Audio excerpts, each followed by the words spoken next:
बिस्मिल्लाहिर्रहमानिर्रहीम। तो हम पढ़ रहे हैं चाइल्ड डेवलपमेंट स्टेजेस। इससे पिछली वीडियो में हमने पढ़ा कि चाइल्ड डेवलपमेंट क्या है। उसमें हमने डोमेन्स को पढ़ा, कॉग्निटिव डोमेन, फिजिकल डोमेन और उसके बाद सोशो इमोशनल डोमेन को हमने पढ़ा। बट आज हम देखेंगे कि कौन कौन से स्टेज हैं। मोस्टली जो साइकोलॉजिस्ट हैं उन्होंने चाइल्ड डेवलपमेंट को 5 स्टेजेस में डिवाइड किया है। और वो जो स्टेज हैं वो कौन कौन से स्टेज हैं। वो पहले स्टेज का नाम है प्रीनेटल। प्रीनेटल ये डेवलपमेंट की जो इसमें सबसे इंटरेस्टिंग बात ये है कि जो डेवलपमेंट है वो किसी बंदे की, किसी बच्चे की वो पैदाइश से पहले स्टार्ट हो जाती है। यानी कि जो प्रीनेटल पीरियड है, आपको अगर पता हो, ये 9 मंथ्स का पीरियड होता है। 9 मंथ्स यानी कि पैदाइश से पहले का जो पीरियड है इसको हम कहेंगे प्री नेटल पीरियड। और इसमें हम वही चीज़ें डिस्कस करेंगे जो हमने चाइल्ड डेवलपमेंट में डिस्कस की। कौन सी थी वो? सबसे पहले हमने डिस्कस किया फिजिकल ग्रोथ या फिजिकल डेवलपमेंट। अब फिजिकल डेवलपमेंट जो प्री नेटल पीरियड है इसमें सबसे हाई रहती है। इसको हम कह सकते हैं कि ये हाईएस्ट है। इस पीरियड में जो बच्चे की डेवलपमेंट है, फिजिकल डेवलपमेंट या फिर फिजिकल ग्रोथ है, वो हाईएस्ट रहती है। कैसे कि जब बच्चा आप 9 मंथ्स के स्टार्ट में अगर जाएं तो उस बच्चे का वो जो साइज है शुरू में वो तकरीबन 2 सेल से वो लाखों गुना बड़ा हो जाता है। शुरू में वो 2 सेल से यानी कि स्टार्ट होता है और 9 मंथ्स पूरे होने पर वो तकरीबन 1 फुट तक वो हो जाता है। इसका मतलब ये है कि इस स्टेज में जो ग्रोथ है, जो डेवलपमेंट है, वो लाखों गुना बढ़ जाती है। और एक और बात कि इस स्टेज में जो आपके बॉडी के, बच्चे की बॉडी के सारे इंटरनल ऑर्गन, सारे एक्सटर्नल ऑर्गन वो बन जाते हैं। और इसके बाद आपके हाथ की एक उंगली भी एक्स्ट्रा से नहीं आती। यानी जो भी डेवलपमेंट शुरू में बनती है, जो ऑर्गन बनते हैं वो इसी स्टेज में बनते हैं। अब इसके बाद हमने जो डेवलपमेंट में एक और चीज़ पढ़ी थी वो कॉग्निटिव हमने डेवलपमेंट पढ़ी थी। और इस स्टेज में भी हम देखेंगे कि कॉग्निटिव डेवलपमेंट इस स्टेज में किस तरह से होती है। फिजिकल तो वो बहुत हाई है। और उसके बाद देखते हैं कि सोशो इमोशनल डेवलपमेंट क्या है। अब पैदाइश से पहले हमारे पास कोई ऐसी मशीनरी नहीं है, कोई ऐसी टेक्नोलॉजी नहीं है कि जिसकी मदद से हम मेजर कर सकें कि बच्चे की पैदाइश से पहले कॉग्निटिव जो डेवलपमेंट है वो हो रही है या फिर नहीं हो रही है। उसके सोशल इमोशनल, उसके सोशल रिलेशन वो किस तरह के होंगे या किस तरह के हैं, ये अभी तक मुमकिन नहीं है। मे बी बाद में ऐसी टेक्नोलॉजी आ जाए कि हम इन चीज़ों को मेजर कर सकें। बट अभी तक हम सिर्फ इतना कह सकते हैं कि हमें कुछ पता नहीं। इन दानों के बारे में हम कह सकते हैं, सिर्फ इतना कह सकते हैं, वी डोंट नो, हमें कुछ पता नहीं। फिजिकल डेवलपमेंट की हमने बात की कि वो सबसे हाई रहती है, वो हाईएस्ट है। इसके बाद जो दूसरा स्टेज है इन्फेंसी। ये लगभग 0 to 2 ईयर्स का स्टेज है। और इसका एक और नाम है टॉय एज। मैं इसको बाद में एक्सप्लेन करूंगा कि टॉय एज इसको क्यों कहते हैं। अब इन्फेंसी स्टेज में भी हम यही चीज़ें देखेंगे। हम देखेंगे कि फिजिकल डेवलपमेंट इसकी किस तरह से हो रही है, और उसके बाद कॉग्निटिव इसकी थिंकिंग डेवलपमेंट किस तरह से हो रही है, सोशो इमोशनल डेवलपमेंट किस तरह से हो रही है। तो फिजिकल डेवलपमेंट की अगर बात करें तो प्री नेटल के मुकाबले में जो इसकी इस स्टेज में फिजिकल डेवलपमेंट है वो थोड़ी सी कम होगी।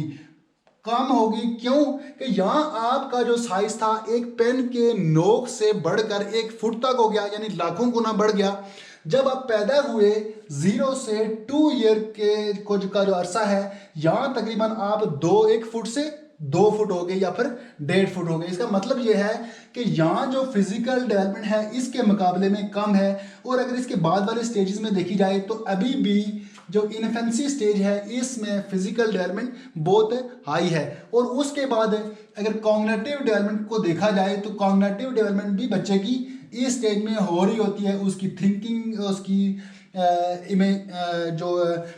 उसकी रीजनिंग एबिलिटी, ये चीज़ें कुछ उसकी इम्प्रूव हो रही होती हैं। और उसके बाद हम अगर देखें सोशो इमोशनल डेवलपमेंट की तो के वो इस स्टेज में कैसी होती है, वो कहाँ तक वो कितनी होती है इस स्टेज में।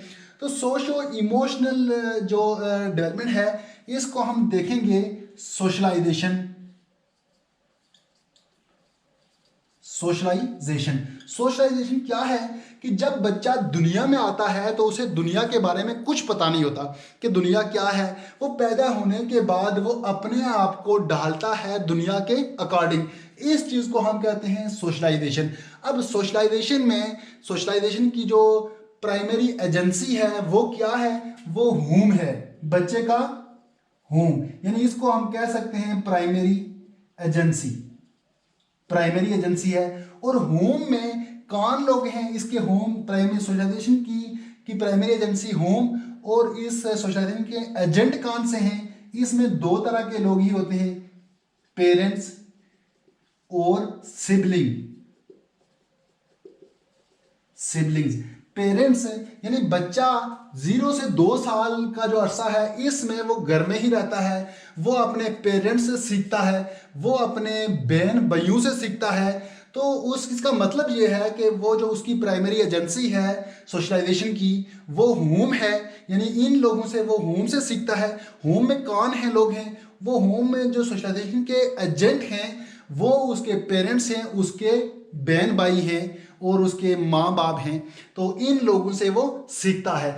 अब 0 से जो 2 ईयर का अरसा है इसमें बच्चा यानी कि इस स्टेज से अगर कंपेयर किया जाए तो इसमें एक जो सबसे बड़ा डिफरेंस है वो ये है कि इसकी फिजिकल डेवलपमेंट इसकी बहुत हाई है और इसकी बहुत इसके मुकाबले में बहुत कम है। बट इसके बाद वाले जो स्टेजेस आएंगे तो फिजिकल डेवलपमेंट ये डाउन होती जाएगी, कम होती जाएगी और करते करते एक वक्त ऐसा आएगा कि फिजिकल डेवलपमेंट रुक जाएगी। बट कॉग्निटिव जो डेवलपमेंट है ये उम्र के साथ ही, एज के साथ ये बढ़ती रहेगी। अब इसके बाद जो तीसरा स्टेज है उसको कहा जाता है अर्ली